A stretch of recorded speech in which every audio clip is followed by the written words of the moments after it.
Rowan. Hi. Hi. Good morning. I want you to do a little visioning experiment with me. Okay, so close your eyes. Mm-hmm. Imagine you're sitting there sipping a tasty brew. Maybe you have to open your eyes because you're editing a new viral clip that you're doing, and the phone rings. Okay, it's an international number.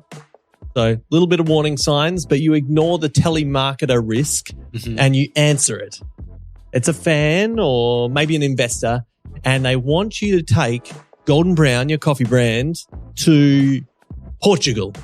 What's the first thing that comes to mind? I'm thinking every time I hear something like that, I'm thinking tax-deductible research trip, get me over to Portugal. I'm thinking some Portuguese tarts, maybe some fancy canned fish. Is that what we're looking at? Okay, good ideas, good thoughts. But what about the coffee side of thing? What about taking Golden Brown there? Oh, man, God, I have no idea. I have no idea what's happening in Portuguese coffee culture. So I guess I'd need to look at that and figure out what people actually want over there. Is there a home espresso market that's kind of popping off? I'd have to think about, how am I going to sell coffee there? Am I shipping it over? Am I setting up a roastery there? Am I contract roasting it through someone? Do I need to hire staff? Is there going to be a Golden Brown? Maybe a TikTok of Golden Brown Portugal to bring a little bit of that Golden Brown sizzle. I can see you on the beach, some Golden Brown swimwear, some beautiful things there. That'll sell the sizzle. So you're right. Like, obviously so much to think about. It'd be so much to unpack to try and take your business to a whole new area. And I've had a bit of experience kind of trying to do this and manage not just the logistical stuff, but that cultural connection, right? You're trying to manage a team at a whole remote place. But I think it's some pretty exciting stuff there. It sounds very exciting. I'd love to do it, but I feel like the reason you're bringing that up is because we have a guest today who's done exactly that and moved their built their business as well in Japan, which is super exciting. So we're going to talk all things business development. We're going to talk coffee consumer preferences and company culture. Hello, everyone. Welcome to the pod. I'm Rowan Cook. And I'm Ben Bicknell. And it's just coffee. In this show, we're bringing you all the inside scoops, tips and tricks, and inspiring guests to help us tackle the future of coffee. Now, today is the force behind one of the Southern Hemisphere's biggest and most beloved coffee brands. He's at the reins of Coffee Supreme, starting it in New Zealand and growing it into Australia and now Japan. In today's episode, we're going to talk about building culture through coffee, the challenges of scaling without selling out, and why a great cup always starts with connection. And welcome to our guest, Andrew Lowe. Woo! Yoo-hoo! Don't go anywhere. We're going to have a quick word from one of our sponsors, Apax Lab. Elevate your coffee experience with Apax Lab mineral concentrates. Apax Lab's precision-engineered formulas, including tonic, jam, and lilac, are designed to enhance the coffee's natural flavors. Not going to change it, it's just going to enhance it. It's going to bring out the vibrant acidity, the rich sweetness, or if you use lilac, it might bring out those delicate floral notes that you've been looking for. Trusted by world-class cafes and even barista champions, Apax Lab helps you unlock your coffee's full potential. Discover more at apaxlab.com. Wait, where was that again, Sonam? The internet. Oh, okay. Thought he was going to say the website. Thanks. Today's episode is brought to you by our amazing sponsors at Eco Barista. The reason I sound like this is because they got massages at our stand at Mice, and so I'm getting a massage while recording this message for you. They're the best sponsor of the pod that we could have had. They have the best eco products.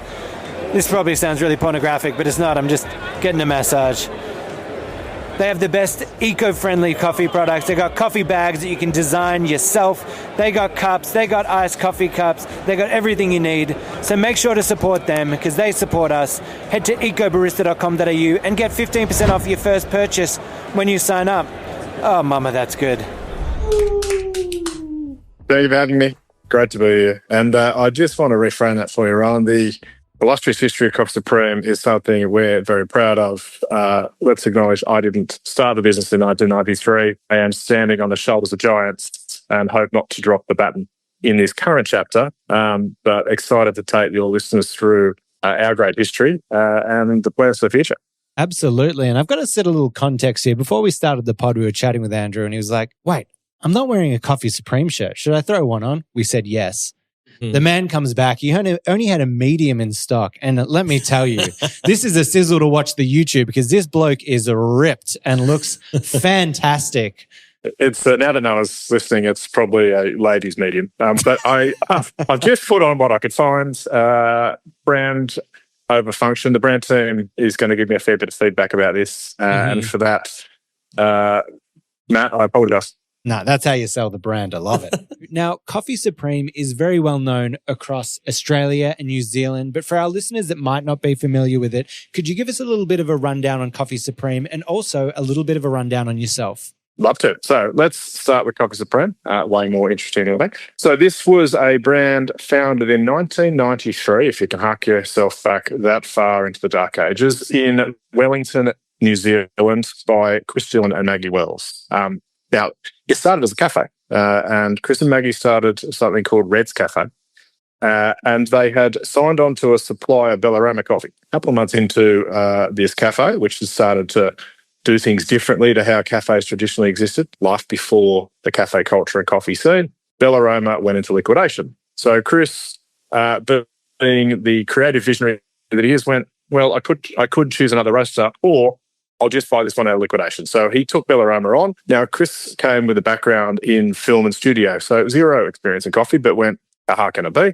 And Classic. Kind of the rest is history. So he took over the cafe, and that was kind of fate. And this is fate talking about an opportunity to move from a cafe to roasting. And fate's pursuit of better, a follow your heart approach is kind of what defines Coffee Supreme's next 30 years.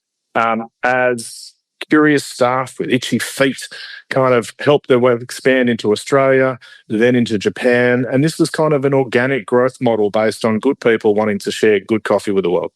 So that's kind of how it worked. I would say Chris, Maggie, and Coffee Supreme are heralded as one of the founders of the specialty coffee movement.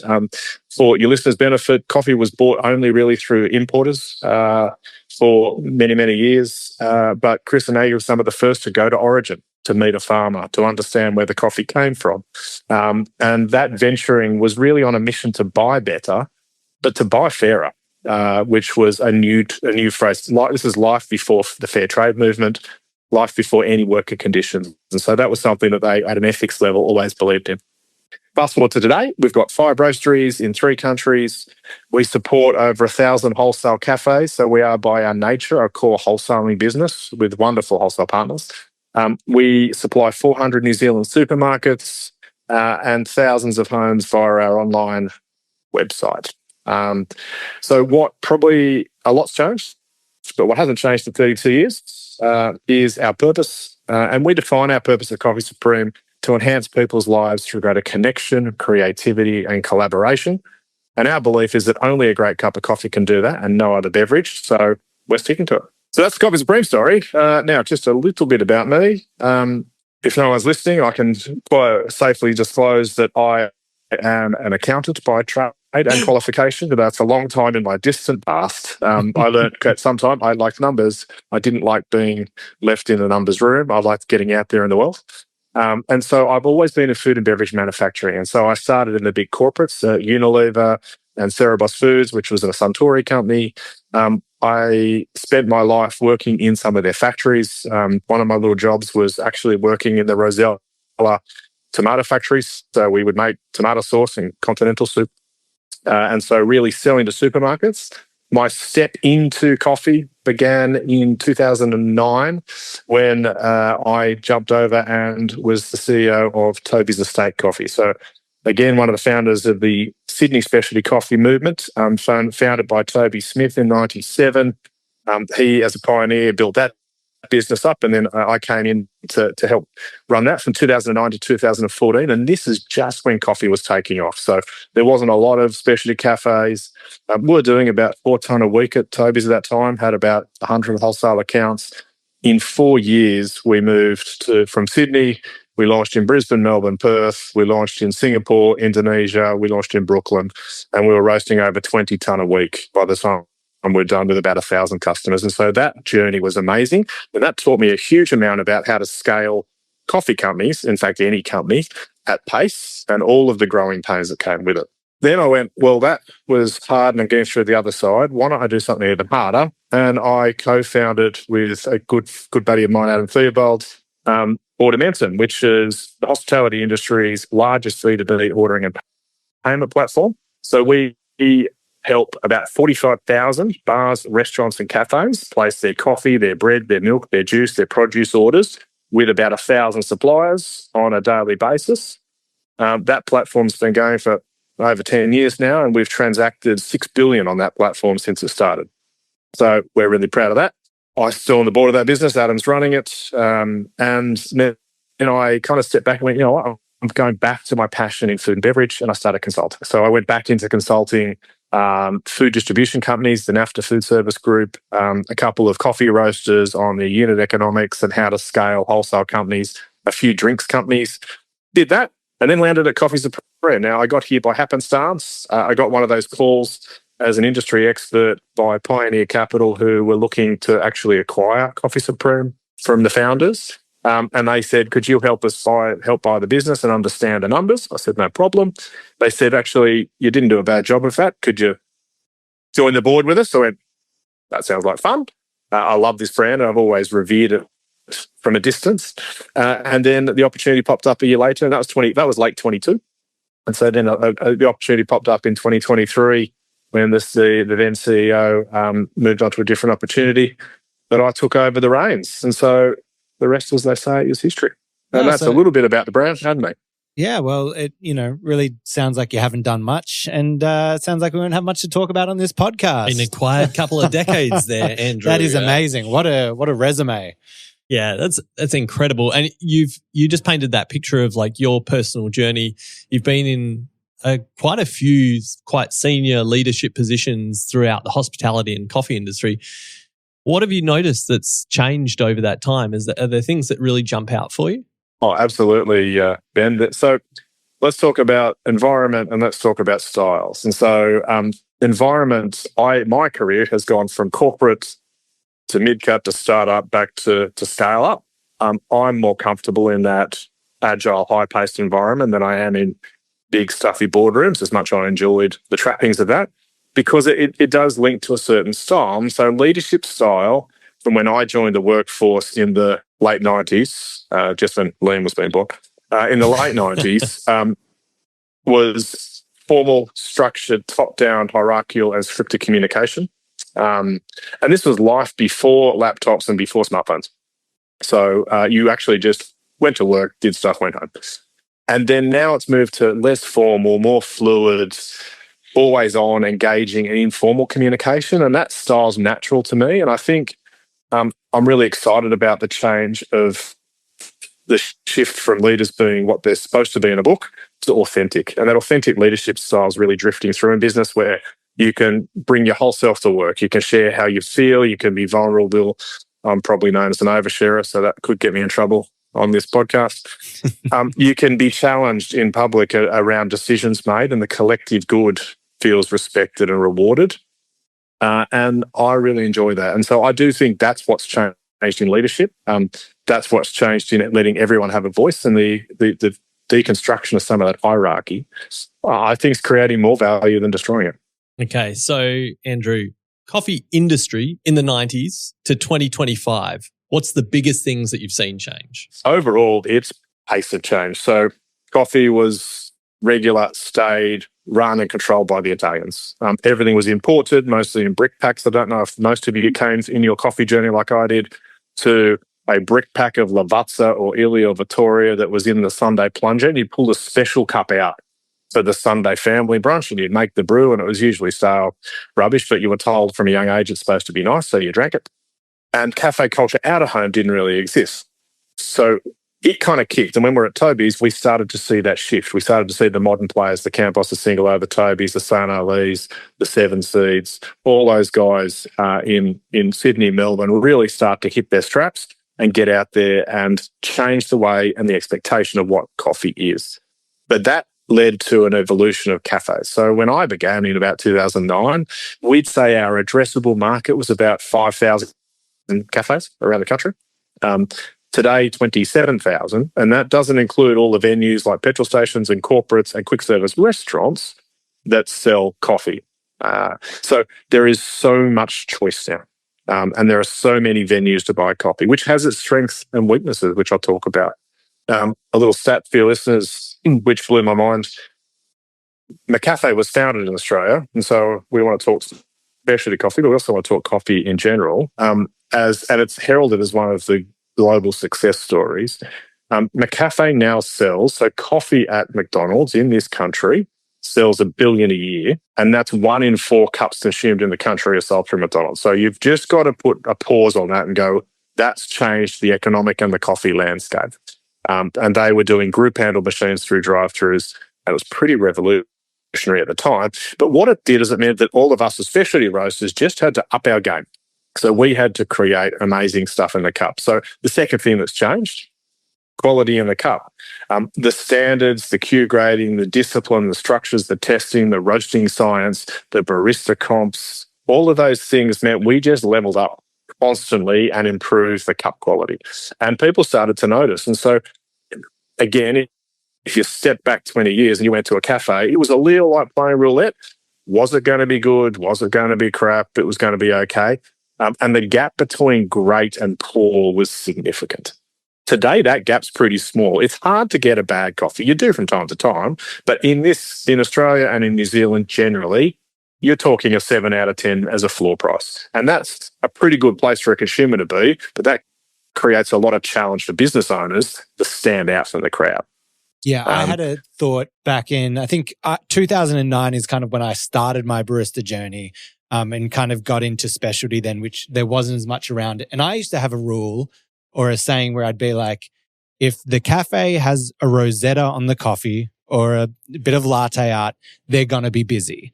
Because there was kind of this sign of like, if that was where you were offering good quality, good sign, like it would be packed. Now, every single place everyone can do latte art. Everyone is pulling good shots. Even hairdressers now are serving up coffee and they've got like, barista training behind there doing that. So I completely agree that like standard is just everywhere now. And for the industry, that's hard to compete with, or we need to find different ways to look at it to succeed. I think it's really interesting as well what you mentioned about McCafe, because I feel like it's a bit of a chicken and the egg thing of, we had this great kind of independent coffee culture that really rose. You saw the success of it boom in cafes, a lot of interest from consumers.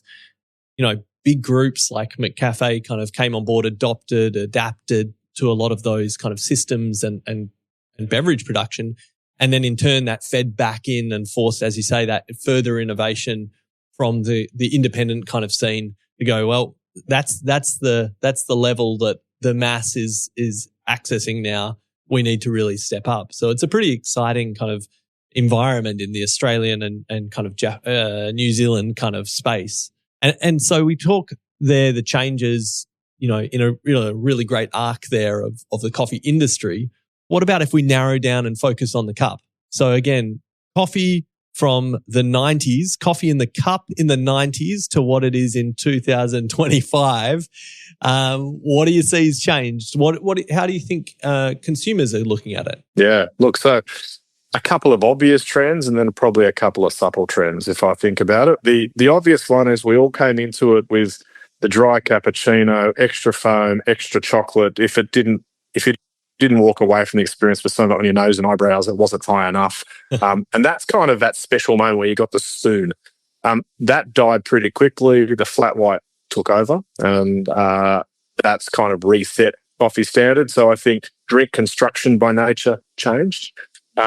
Brew ratios changed. So it all led through machines. And so I think, Rowan, your other point outside of Rosetta in 2009, what you started to see change was certain machines on bench.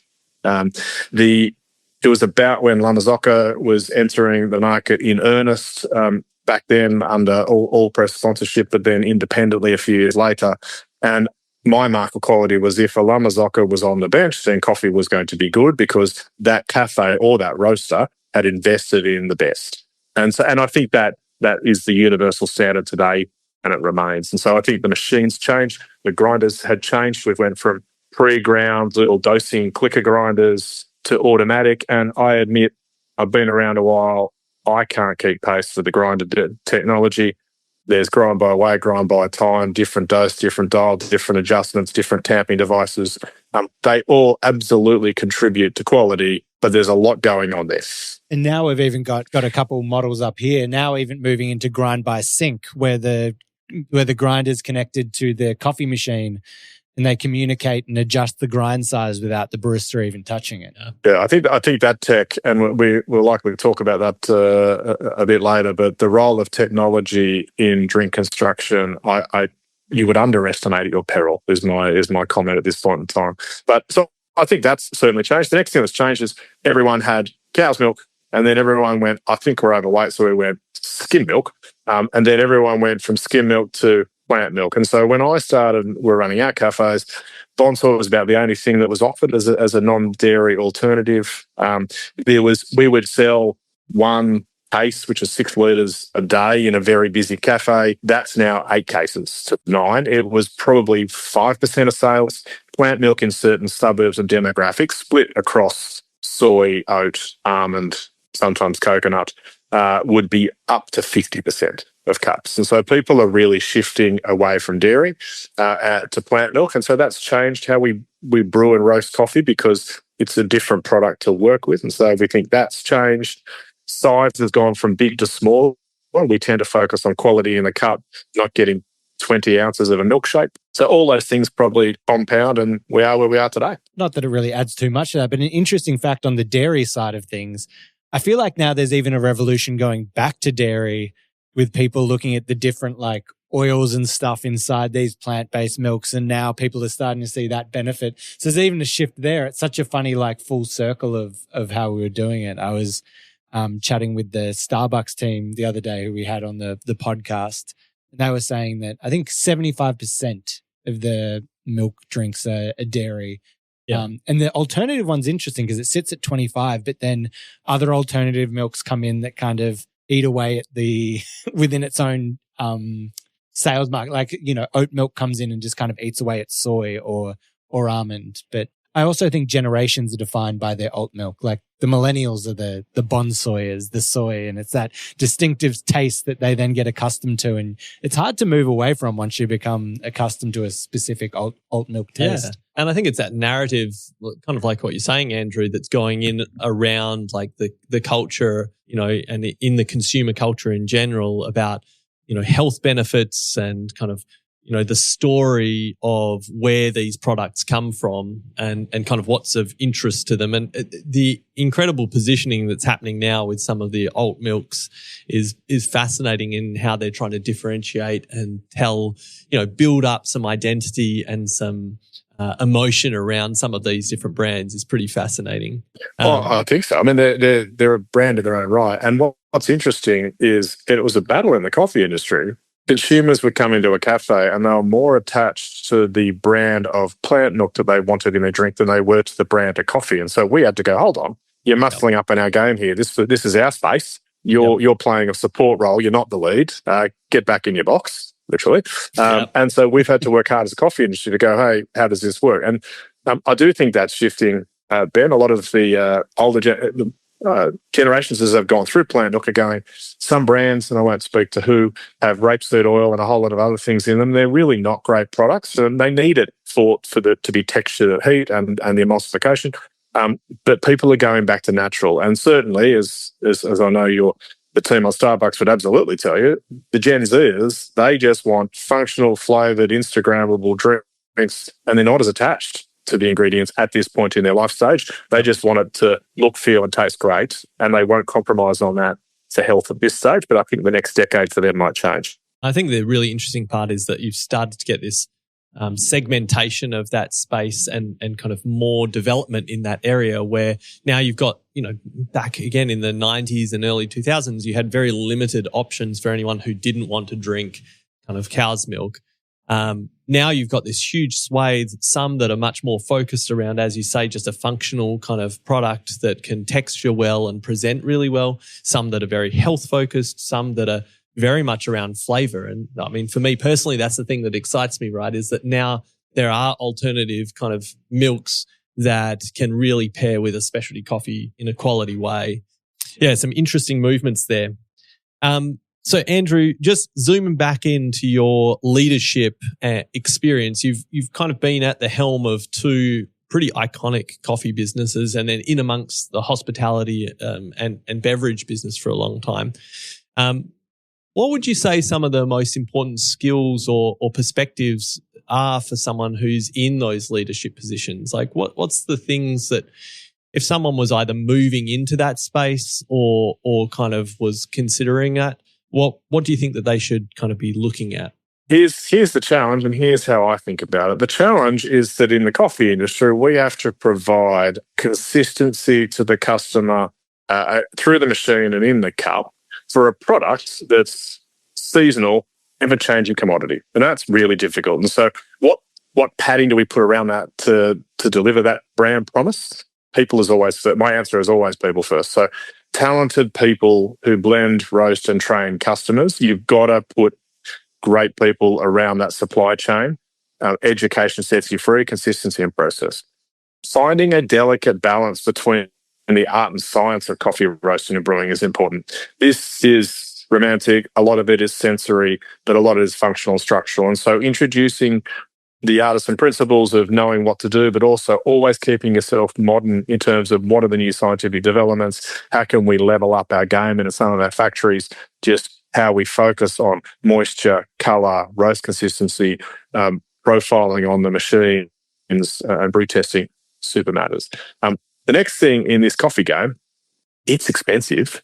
And so a savvy CFO or a finance guy really helps because cash flow is tough. And it's tough for a business that uses a lot of direct trade or relationship coffee because, reminding your listeners, harvests don't happen every week. You don't go to the pantry and buy green beans. You go to the season. So the teams fly over in the next 4 weeks to Brazil. August is where you're trying samples. The harvest is kind of August, September, shipments later in the year. We then buy containers, and a container of coffee is worth about $200,000 per container. And we have to pay for that. Then 12 weeks later, it arrives. Then we put it in our warehouse. Then we have to use it over a couple of months so we don't run out. And so basically, that 200 grand's gone for 6 months. Then we sell it to a cafe and hopefully get our money back. And so for us, cash is super tough. And that's before we give our wonderful wholesale partners really great equipment. And that's super expensive too. So getting your cash right, pretty hard. But ultimately, I think success in coffee is taking a longer term view. Commodity prices go up and down. You've got to build your brand consistently. You've got to focus on your wholesale customers' profitability over time. And that's working with your cafe partners through thick and thin to say, how can we continue to grow together? Being obsessed about their comp store sales, what we can do to improve their business. Because if you improve theirs, they improve yours. And so we spent a lot of time focused on that. But, in the famous words of Chris Dillon, our founder, this game can never be clocked. So we will never stop having to constantly improve that process. And that's what's kept us busy for 32 years. Quick question on for our international listeners. I don't know if anywhere else does this. I'm completely oblivious to it. But the fact of being the coffee roaster and also providing the machines and the grinders and everything to the cafes, first of all, what do we think of that model? And secondly, does everywhere do this? Are we the only place in the world that does this? Like, do you have more context on that, Andrew? Yeah, so we are uniquely special in that we would be the largest supplier of free on-loan equipment to cafe partners in the world. And so I don't think I say that with pride because it's an expensive business model. It did start with some of the traditional players. And the reality is, let's step back to that economics of the industry. When there's 5,000 or 6,000 cafes, like an average cafe in Sydney or Melbourne CBD, they were doing 30 to 40 kilos a week. It was good money, and machines cost $6,000 to $8,000. So over a year, you could get your money back on the machine. Over the next year, you started to make good profit, and then you could recycle them. Let's fast forward to today. That 40 kilos is 20, and the machines are 40. It's actually unsustainable. And so many roasters, and Coffee Supreme is shifting this model ourselves. We moved to a lease-to-own model. We've got different financing charges. We certainly offer a free on loan if you want to bundle it in the kilo price.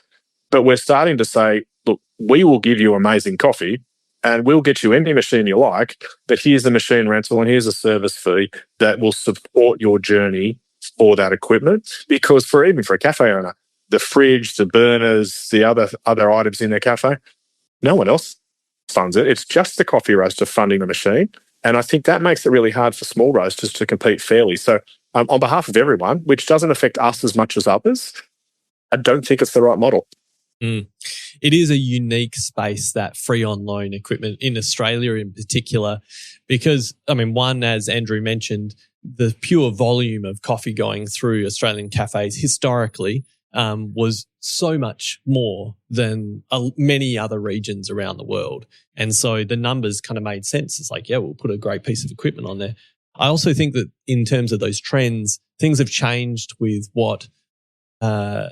with the knowledge and the expertise that's out there, right? So the average expertise from a cafe operator and even from baristas has risen, whereas historically, again, maybe cafes were leaning on their roasters a lot more to kind of give the advice on good equipment, on maintenance of equipment, on setup and establishment of that. And so really facilitating that in a way and saying, look, this is a big leap. It's different from these cheaper kind of historical, less high quality machines. Being able to lead that conversation and facilitate it was like a major thing for a wholesaler in generating this ecosystem where we've got this incredible coffee culture.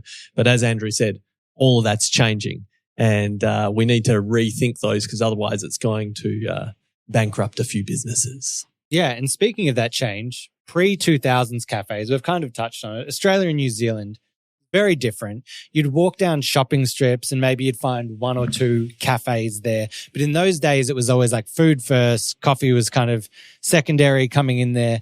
Now today, what did we say before? There's something like over 27,000 cafes and coffee shops across Australia. But the numbers of new outlets appears to be growing and growing faster than the actual demand of these coffee drinkers. In that challenging market space, what would you say to someone wanting to open up a cafe in Australia in 2025? Well, let's give some reframing of the data, Rowan. So that's absolutely been true that supply has outstripped demand for the last decade. And so we've started to see the average kilos or average cup sold per cafe reduce. You'll notice in the data in the last 12 to 24 months that we're starting to see more cafes close than open for the first time in that discernible history since the turn of the century. So there are cafe closures. And if you look at the hospitality and the default rates on Brad Street, they're claiming that 1 in 11 hospitality businesses will go under in the next 12 to 18 months. Now, that's not just cafes, that's also restaurants and other bars, but we are facing pressure.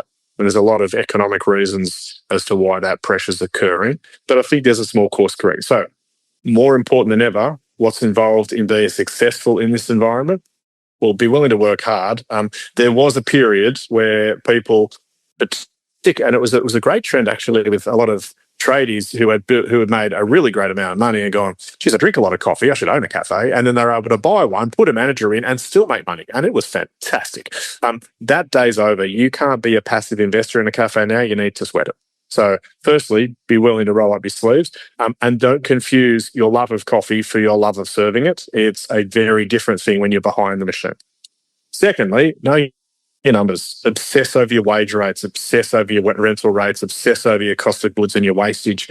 Back in my old accounting days, and this is true of cafes, turnover is vanity, profit is sanity, and cash is king. And I think we've got that a little wrong. What's been really hard for cafe operators as we've moved from cash to cashless is a lot of these operators who don't have high financial acumen have actually lost whether they're making or losing money. They seem to think at the end of the day the Z read is okay, but they forget there's a delay on their insurance, there's a delay on their super, there's a delay on all these other payment terms, and they get stuck. So have a think about that.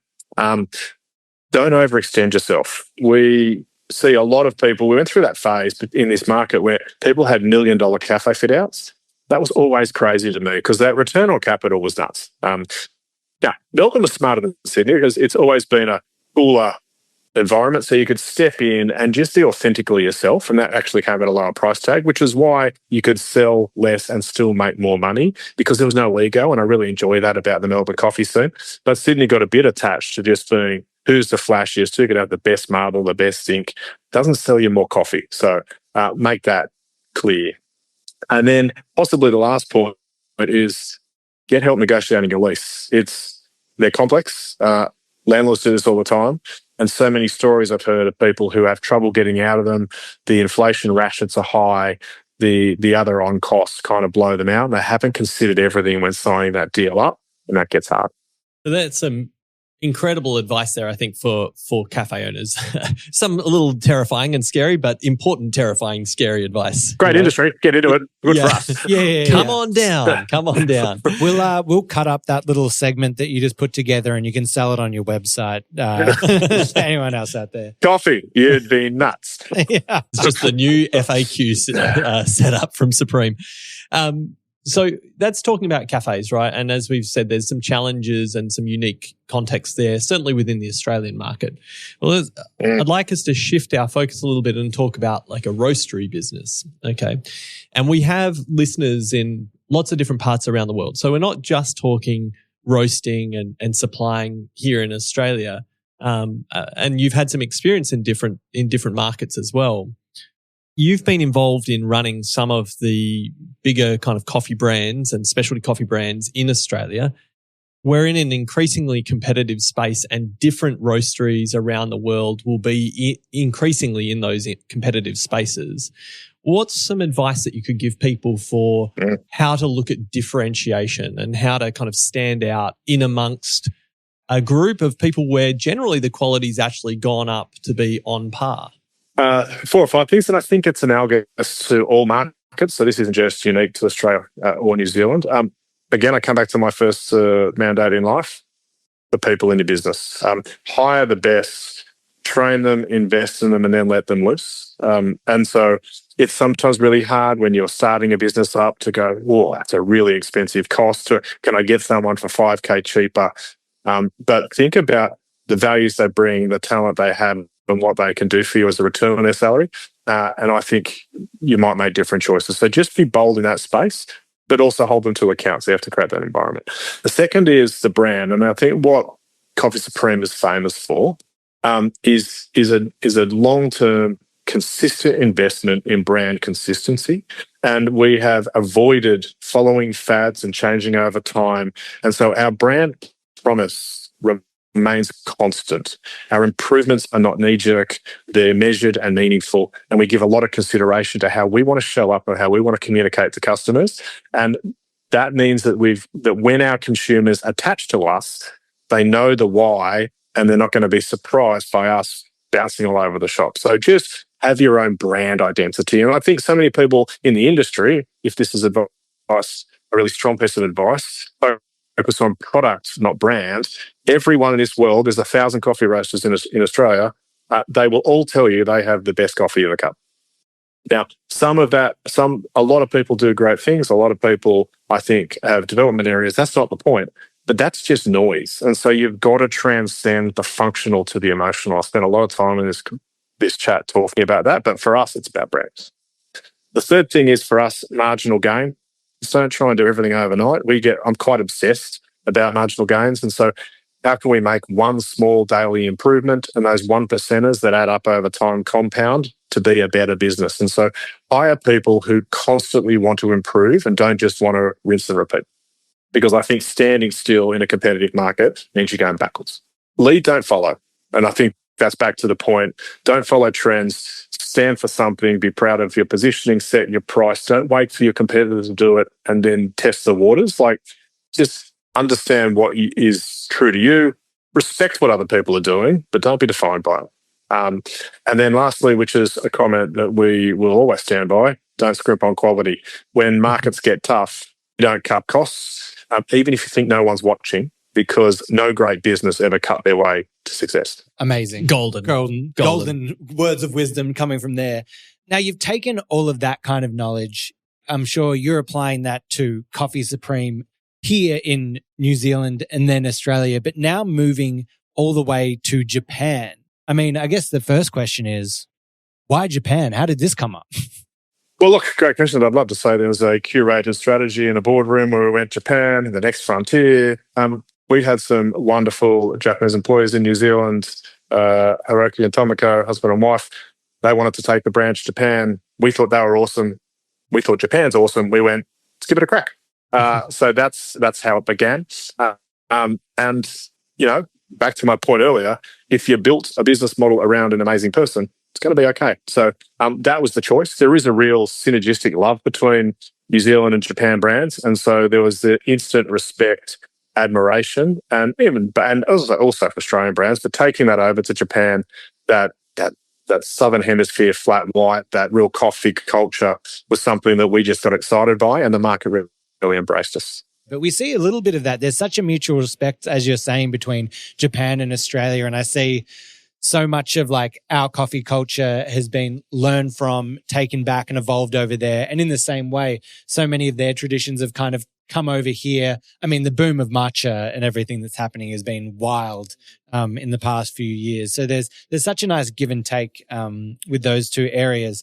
Was there something specific that you thought you could Coffee Supreme could offer Japan? Was there something different you felt you were bringing? Yeah, well, there was a bit of a history going in there. And so Allpress had done a job going to Japan and started that market.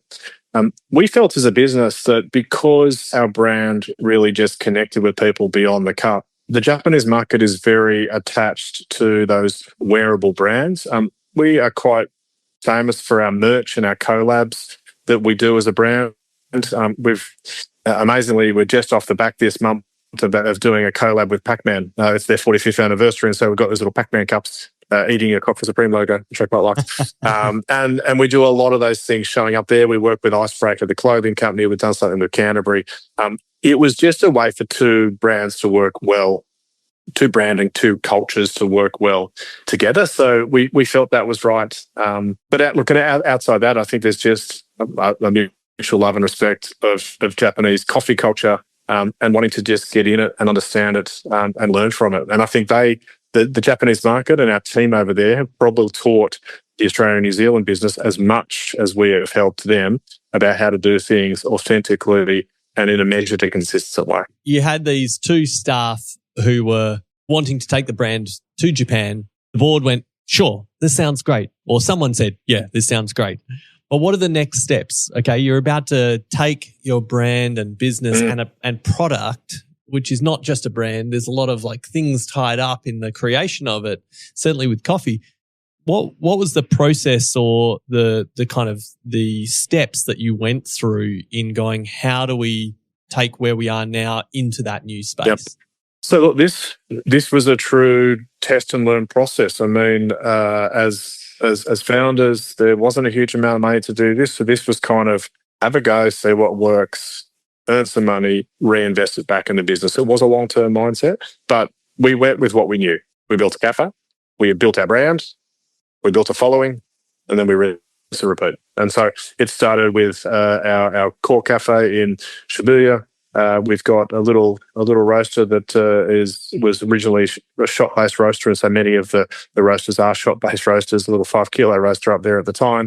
We just started roasting and serving in the local community, and now 3 to 4 company stores, 60 to 80 wholesale accounts, and just building slowly. And what's great for us is that we've now really attached ourselves again through our brand partnership, our trust and consistency, and we talk a lot about that in Japanese culture. We have got into offices and corporates with a lot of our drip bags. And so the drinking consumption in Japan is quite different to Australia and New Zealand. So we had to certainly adapt some of our formats for that style. Well, that kind of leads me into the next question is, what is the biggest difference between Japanese coffee culture and coffee culture in Australia and New Zealand? What was something that really stood out? Well, firstly, just the amount they do and don't drink and where they do and don't drink it. So let's just give you this broad rundown. I would estimate that 80% of coffee in Japan is drunk at home and not out of home. And so your listeners might have heard this before, but obviously Japan, if you arc your way back 50 years, is a tea drinking country, not a coffee drinking country. It's actually quite small. Coffee came to Japan through Nestle, it was very clever. They wanted to seed coffee-based products because obviously they've got a big, rich coffee organisation. They created a coffee-flavoured lolly and they put that sweet into the Japanese market. The Japanese market found that they enjoyed the flavour of coffee through sweets. That turned it into coffee drinkers. And then it launched probably at home. And so, 80% is consumed at home. Most of it is a dark roast style. Most of it's drunk black and filter and drip bag. And so it's quite different to the Australian consumption where we're 80% milk based. And so that's a complete flip. So let's get ourselves to a cafe. Again, we spoke about even today, our cafes are doing 20, 25 kilos a week. That's probably 200 to 300 cups a day. In Japan, it's 10 to 20 cups a day. So we're talking 7 to 10 kilos a month is the average sales to a wholesale account. And most of these are a machine, one person subleased into another shop. And so labour is very cheap in Japan and inflation has been non-existent historically. And so the cut prices are quite low, but rent is pretty crazy. So most people set up in a little co-op where they've got, a flower shop and a pottery shop and a little cafe, and they all just have their little business and they work a single person or two people operation. So there's just not really a wholesaling business. It's very much retailing. There's good margin in running cafes.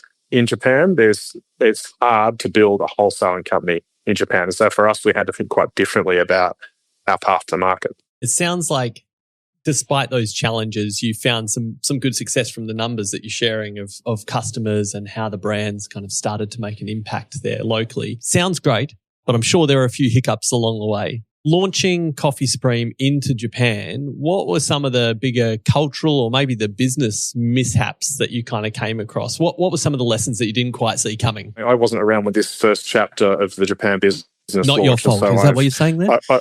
No, I'll own past, present, and future transgressions. But I have picked this up and learned from the team. And I think first is just culture and cultural differences. As much as you understand it, you don't. And so there is a term in Japanese called shinyo, which translates to building trust over time.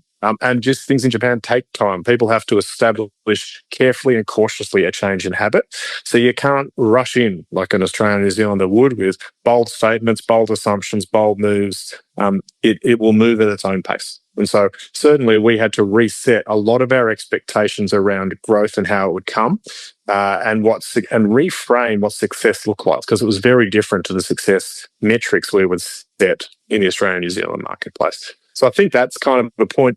Outside that, we had a few false starts around the product in terms of we just went with our product and then we had to understand the subtleties and difference in profiling. And so it was at the time, and I don't know if I ever loved this trend as much as others did, that everyone was roasting their espresso blends quite light. And so the Japanese palate doesn't like sour. And so we had to go a lot darker roast to bring out those roast notes, the caramelizations and the sweetness. And for us, just our profiles were off. So working on that was important.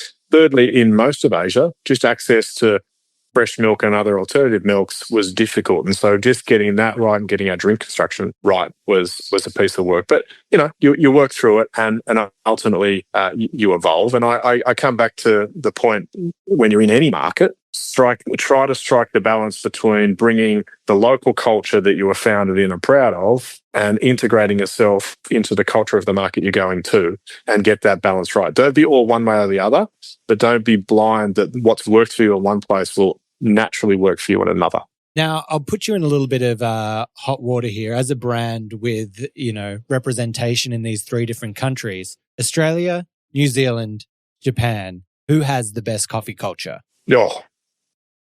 Well, I might play the fish on this, but I think we're small for riches, right? To answer your question, it's just like I sidestep the question about who invented the flat white, because that's an arm wrestle in itself. But it's somewhere. Well, it's obvious, but sure. No, don't worry. We've got a guy on TikTok recently just broke it down. We're going to talk about it in the coffee news in our little coffee break section following this show.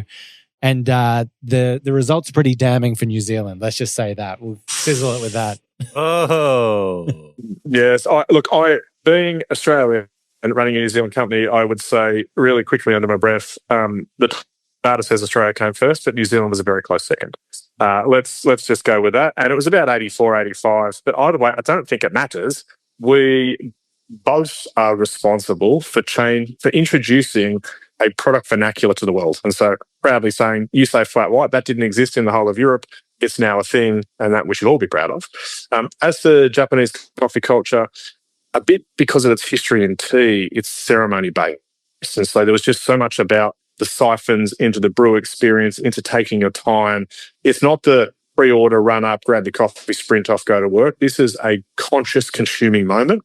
And what I love about that is very much attached to our brand is we focus on conscious consumerism. It's not just fuel to wake me up. It's something that makes me stop, pause, feel and reflect. And I think the Japanese coffee culture does that better than most. Did I answer that by not really getting myself in trouble? Yeah, you definitely sidestepped that question. But it. I was teeing you up for trouble there. We saw it from the start. We'll try and create the potholes for you. Here's the shovel. Dig in. Okay, so on WhatsApp, no one can see or hear your personal messages. Whether it's a voice call, message, or sending a password. To WhatsApp, it's all just this. So whether you're sharing the streaming password in the family chat or trading those late-night voice messages that could basically become a podcast, your personal messages stay between you, your friends, and your family. No one else. Not even us. WhatsApp. Message privately with everyone. top advice for a coffee brand or a business who's looking to expand into a new market, maybe a new culture? What are some quick takeaways that you'd kind of give them as advice? Yeah, I think we touched on a few of them in the previous question, but advice, point number one is start with the who. Take someone from your old guard, of your existing business, and plant them, because they become the foundations of your culture and the connection to the link to the mothership. Then hire well first. So your first hires define the culture of your entire organization. Make sure you hire on values over skill. I think in any new market, you can train most things, but if they're not culturally or values aligned, you're probably not going to get there. Then bring your signature product over that you're proud of, but be open to the 5 or 10% tweak that you need to make to adapt to the local market and land effectively. And that's just showing compassion to style and change. And then just stop rubbernecking. Don't look at what everyone else is doing. Just do your thing and do it consistently. And I think consumers, above all else, just value consistency. So if you stand for something and you do it well every day, you'll be rewarded for it. And then avoid that last point, which is just don't try and do too much. Just do fewer things better, as opposed to try and be everything to everyone. Great tips. Did you write those down for Golden Brown into Portugal? That's what I was saying. Right? I was like, yeah. Take note. But have pastinato sitting on the side, because that goes perfectly with coffee. So your Portuguese business it's ready to go. I'll introduce my new invention, the Australian tart, with Vegemite and a couple shrimp on the barbie. No. He said 5 or 10% change. Nothing okay. too Sorry. crazy there. All right. Now, you're operating in 3 different countries. Australia and New Zealand have a lot of similarities, but Japan's obviously quite different. They've all got slightly different consumer needs. There's different business expenses, costs of living. Obviously, a lot of pressure there, like you mentioned earlier, with the cost of green, foreign exchange, all of that kind of side of things. You've talked a lot about the importance of consistency of the brand and kind of the great product and the experience to consumers, but how would you kind of advise people tackle these things from a business perspective, in terms of operating in different locations? Oh, good question. This is the boring accountant answer in me. Just have your SOPs sorted. So your standard operating procedures. Make sure you understand what disciplines matter to you and that they can translate to different environments. And so that's roasting parameters, storage parameters, shipping parameters, how you train, how you show up for customers, what QA and QC controls you put in place. Controls are controllable. And the hard part about the coffee industry is we spend a lot of time taking a beautiful handcrafted, hand-grown product and converting it into something that we're very proud of. And then we give it to a barista that we're not there. And then they make it with a lot of variability, more than perhaps we'd like. And it shows up differently in the cup. And so that's unlike a canned drink. It's just is. And so it either works or it doesn't work. And for us, When it's a great coffee, the barista's incredible. When it's a bad coffee, it's the coffee roaster's fault. And so we constantly face that dance of purgatory, but control the controllable. I know I'm going to repeat this so many times, but also just be humanistic about it. And so sometimes a change or in quality, a change in drink construction is overcome by just being nice to your customer and letting them connect with you, the person, more so than the cup. Because if I'm drinking a nice experience, I'm way more forgiving than if you give me nothing and all I've got to focus on is my score out of what's in the cup. Because I think subtly it's actually way more than that. And I think if you get into the semantics of cup scoring, you go down a rabbit hole that I don't enjoy. I would also say that even applies now for me in restaurants. Like restaurants are at such a high quality with the food they're producing. Half the time the food just tastes good because I'm being treated well and I'm loving the experience of being there. So it is such a huge point. You were quickly talking about the variables of the coffee in that. Now, more and more people are drinking coffee at home, have great home espresso machines. How do you deal with the challenges of selling specialty coffee through a supermarket?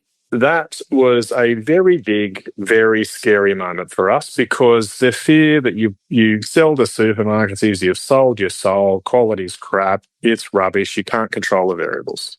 The Coffee Supreme, we focused back on our vision, and that is that for Coffee Supreme to sit on every bench for exceptional coffees helping raise the bar. And so that meant kitchen benches as much as cafe benches. So we went, you know what? Consumers deserve the best. We're going to go at this. So how do we do it safely and how do we do it with education? So we in New Zealand, we're blessed by having the ability to do a direct store model. So we freight from our roastery direct to every individual store, fresh coffee, pretty much every day, which does give us a bit of a headache when it comes to deliveries, but it's a direct store delivery model. We're one of the very first, and still remain one of the only coffee brands to put the roast on date on the bag as opposed to the best before date. So we stand behind when it was made, and that really mattered to us.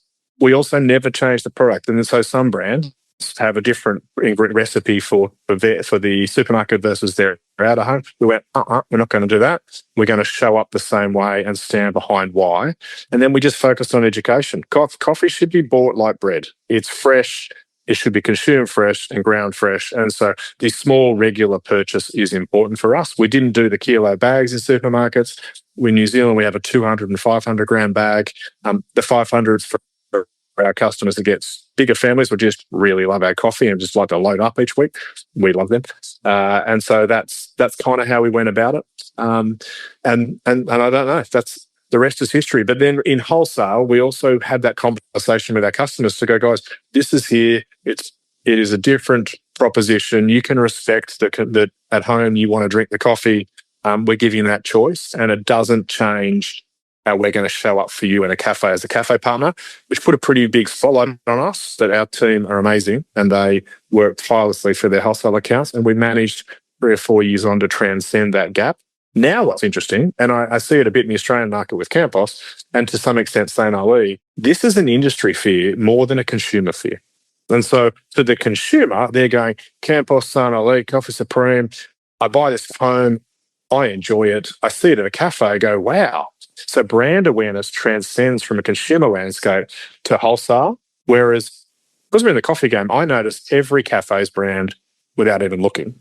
But I ask, we've done a lot of panel work on this.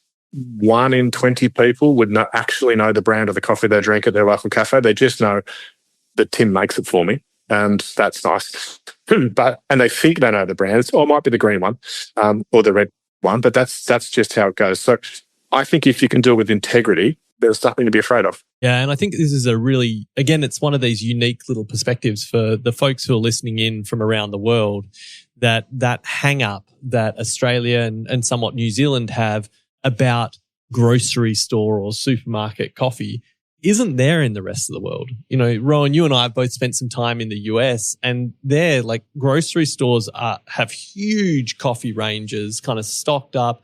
Often it's definitely fresher. Sometimes it's not, but it's still like at a pretty good quality. And you see a lot of the specialty brands kind of on the shelves there.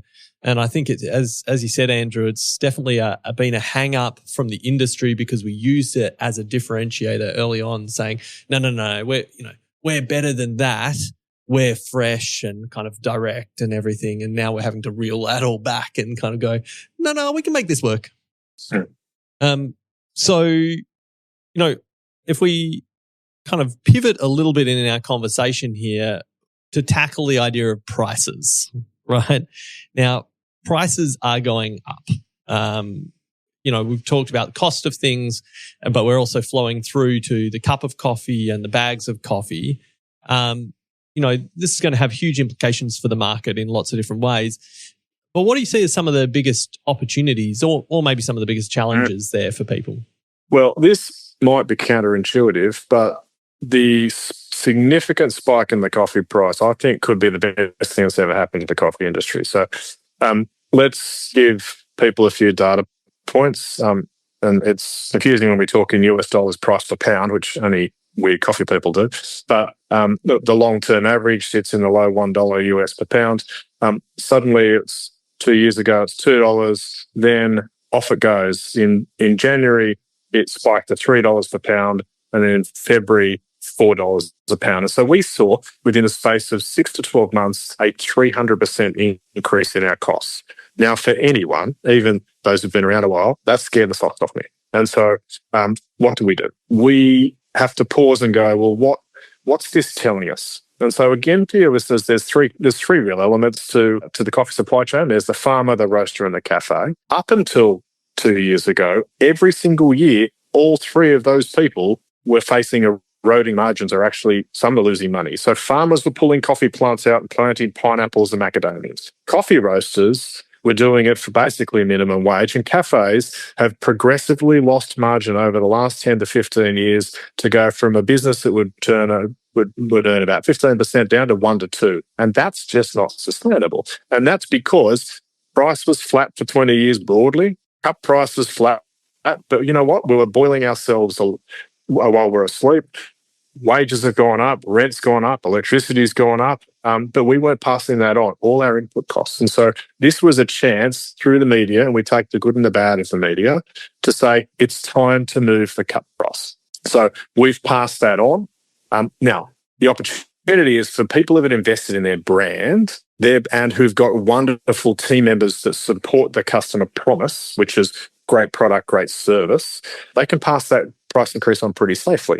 For everyone else who was just shouting, I've got the best coffee, but literally it was vaporware, there was nothing around them. When they throw $5 or $6 a kilo onto a price, like a 20% price increase, cafes are going to go, you know what? It's good, it's not that good. And so maybe now I'll look around for another alternative choice. And what's been really interesting is that people have actually come to us and paid more than they were paying from their previous supplier, because they said, well, if I'm going to pay this much more for an extra couple of dollars, I get the guarantee of quality, I get your team, your in-house techs, the best machines, the best trainers, and why wouldn't I want that coffee partner at a really hard time? So we're seeing the market go two ways. People trading up in quality and passing it on confidently, or those trying to hold on. I don't think they're going to make it. So to put a fine point on it, how much should a cup of coffee cost? Oh, the $1 million question. So $1 million? No. Well, if you listen to the media, they'll tell you $12 coffees are on the way. And I think if you chose a double large with a double shot with plant milk made by a ballerina on 1 foot, maybe in 5 years' time, that could be true. But we say the average price in the market for a small coffee is about $4.50. It's been that for too long. It needs to be $5.50 instantly, probably somewhere between $5.50 and $6, depending on the economics of your business. And my view is it probably should be sitting at about a $7 average within the next 12 months, and that's sustainable. Now, I can hear the outrage of people talking about the price of coffee going to $6 or $7. I'm lost on the outrage that isn't there for paying $5 for a bottle of filtered tap water when I go to the airport. So I just don't understand how something hand-grown, hand-picked, hand-shipped, hand-roasted, handmade is worth the same as a bottle of water. But I'm going to forever be confused by that experience. But it actually comes down to cafe operators communicating that value with confidence. At the moment, so many of our cafe partners in the industry are just scared. They're looking over their shoulder, going, I can't put up price, my customers will leave. Well, that's not really the coffee. That's the service and experience you're offering. So now's the time to reset that completely. So I think it's the best opportunity we've seen for everyone to rebase their expectations with the consumer, which means they can reset their profit at a cafe, which means roasters, cafe operators, and farmers are sustainable for the next decade. I love it. I love it. So I'm going to keep putting you on the spot here. Does Australia have too many cafes? That's uncontroversial. The answer is yes. We really need to distinguish the balance. But so a couple of things going on here. Let's qualify that statement. Firstly, there was thousands of lobby-based and office-based cafes. With the work from home, work in office hybrid that's happened now, which obviously was a trend that started in COVID and continuing, our consumer patterns and behaviour have changed. We are drinking more coffee at home. Therefore, just by pure nature, it's not less coffee, but it's less coffee out of home. So that would suggest demand out of home is dropping. So therefore, there should be a resizing of the number of cafes just on that premise. The second thing is that employers trying to get staff back to work are putting coffee machines and automatic machines in their office to encourage people in, and they're actually not too bad. So that standard has stepped up. And so again, another channel leakage we are seeing. I'm drinking the same coffee. I'm just not walking outside for it. I'm staying inside. So that should be a contractionary factor. And then thirdly, just the basic economics of rents going up for the last 10 years and the wage rates that we have in this country. And I support everyone earning a fair wage. But as you've heard on many podcasts, when you have a public holiday double time, your wage bill in a cafe is 80% of sales. 80. You are underwater. You're only staying open to support loyalty, but that's just not a viable outcome. And so I think many cafes who, again, can't sustain that will also close. And so I think we should see a 10% contraction. And I think that's good for the industry. And it's also good for the operators that stay open. Yeah. You're also just seeing a lot of people not open on public holidays because of that. They're like, why bother? Just shut it out. Then on the day everyone has off, there's nowhere to go and people who need the work aren't getting it. But bringing that all back, we've had some amazing insights through all of that. What is the most important thing a business can do to understand their customer? That's a good one. So I think, in short, you've got to listen. And so in having sold coffee for many, many years to the industry, we walk into a cafe and we just sell features and benefits. So my coffee's better because we do blah, blah, blah, blah. And it is a bit of noise, but what it's not doing is it's not identifying a problem that the customer currently has. They've got a coffee supplier, they're making coffee. We haven't asked what's working, what's not, how's their business performing, are their customers enjoying that brand? Is there anything we could support you with differently? So I think identifying how you as a supply partner can help really is as simple as the answer becomes. Once you've identified that shared need, see if you're the right brand to solve it. And there are a lot of occasions where you're not. And I regularly walk into an account and going, I'd love this cafe, but I'm not going to pay for it. I'm not going to undercut the current supplier just because. And I think they do a pretty good job. So we work really hard with our teams to say, what can we do to grow their business with our brand and with our team? And if I can't get a yes to that, then we leave them to it. And I think that's how you understand your customer, because you respect them in the first place, that it's their choice to run their business well.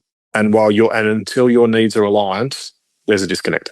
Yeah. And I think this kind of changing landscape with cafes and kind of that high competitive space, we've got you got to know your cafe owners' needs, their problems, but also what's motivating them. You know, people are making these changes in provider because of the things they feel aligned to, like shared values or kind of what the brand represents as well. And again, we kind of keep talking so much about product, or the nuts and bolts, the what, rather than kind of coming back to, am I going to align with kind of what this cafe owner is about and how do I communicate that to them? It's a pretty interesting space. We've kind of covered off on a lot of different things here, Andrew. I'm kind of my mind is buzzing. I'm like, how do we tackle the next thing? I'm running out of intelligent things to say, so hopefully there's not many questions left. All right, we'll juice you for all you've got here.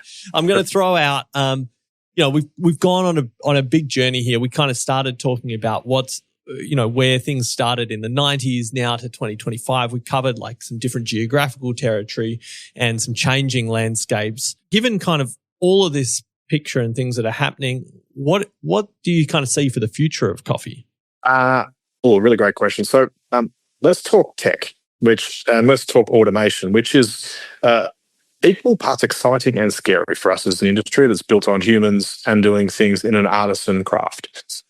The technology that is coming to automatic machines is already on our doorstep at home. And so the significant advancement in the quality and price point of a domestic machine at home with indoor grinders is meaning I can have a cup at home where the conscious compromise between at-home coffee and out-of-home coffee is shrinking, which is why we're seeing people do it more often. So it's already there. And these inbuilt systems where you can change the texture, the strength, and the temperature of the milk, you can change the extraction times all programmatically is pretty cool. It would be naive for us to think that technology isn't being built out in commercial machines. And so some of the demonstrations I've been to with Eversys and Frankie, some of the two leading players in this space, we've had one of the World Barista Champions do a blind tasting for us, and he's got an Eversys machine, which was made on full automatic. So shot milk, steamed, just poured. So you get the beautiful latte art by the barista versus one made on a traditional grip handle machine. The panel couldn't tell the difference. So that time is coming. And so what we need to do is understand how that shows up in our future, the balance between human experience and convenience, which is why things like McCafe drive-through, what's selling on convenience? It's an okay coffee sold consistently quickly. And for many consumers, that matters. And so the best example I've seen globally, if you follow their journey, is Blank Street. I don't know if you watch those guys, but they've gone from one little caravan in Brooklyn to a $460 million, 120-site business built on automatic machines, one staff, and they're tech-led. So your ability to order in advance and do things because the consumer values convenience and consistency. And that's why when we talk about the cafe industry, there's convenience, there's consistency, and in our world, which is why Supreme plays in a different space, there's connection, creativity, and collaboration. We want to be that third space for those that want it. And that's not for everyone, but we're trying to ourselves find that harmony between that automation process and that let's just take a time out. The world can't be in a rush everywhere. This is actually something we can pause. We do have 10 minutes, and this is what we should be spending it on. Absolutely. And I mean, kind of building out of that, I think today you're someone that has got so much knowledge and, a lot of thoughts on the coffee industry. So I'm going to bring us into a little segment that we have here called Extra Hot Take with 2 Sugars.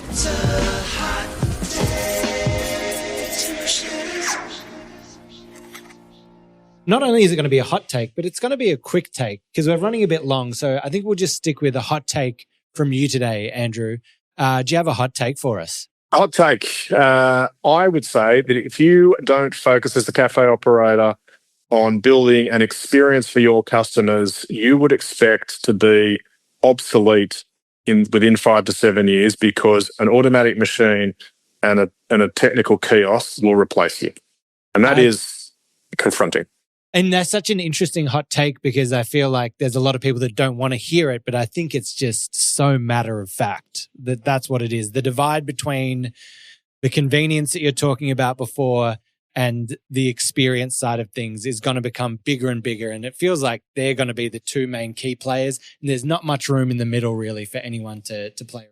I mean, hopefully it forces this kind of introspection and evolution in what we can do with coffee. That's the other beautiful opportunity there. That's the flip side of the coin, right? It's like, yes, there's this pressure coming. So let's get creative about how do we create more value as an experience for the consumer, not just sitting there about like one flat white or another flat white. Well, Ben, change is a catalyst for evolution, right? And so we need to go, you can't just rest on your flat white laurels. The market's moving. So not only are consumer trends moving, Gen Z are moving pretty aggressively into frappe flavoured and functional drinks, but the formats of which we drink coffee are changing. And I think this is an exciting opportunity for us as roasters to up our game and to think differently about our consumer connection. I'm excited about what the next chapter looks like. And if you don't see that as an opportunity, then this is going to be a hard couple of years for you as a roaster or as a cafe owner. Well, thank you so much for joining us. That has been probably one of the most insightful podcasts we've had with so much of your knowledge being shared. Thank you for being so open with all of it and sharing that with the whole coffee community that are listening in to this podcast. If you want to get in contact with us, if you have any questions, if you have any guests that you'd love to see on the show, you can reach out to us at hello@itsjustcoffeepod.com. You can hit us up on the socials, itsjustcoffee.podcast. Just message, I'll also give out the number of Ben here if you want to text him. It's 04183. No, we won't give out that here. See ya. Cheers.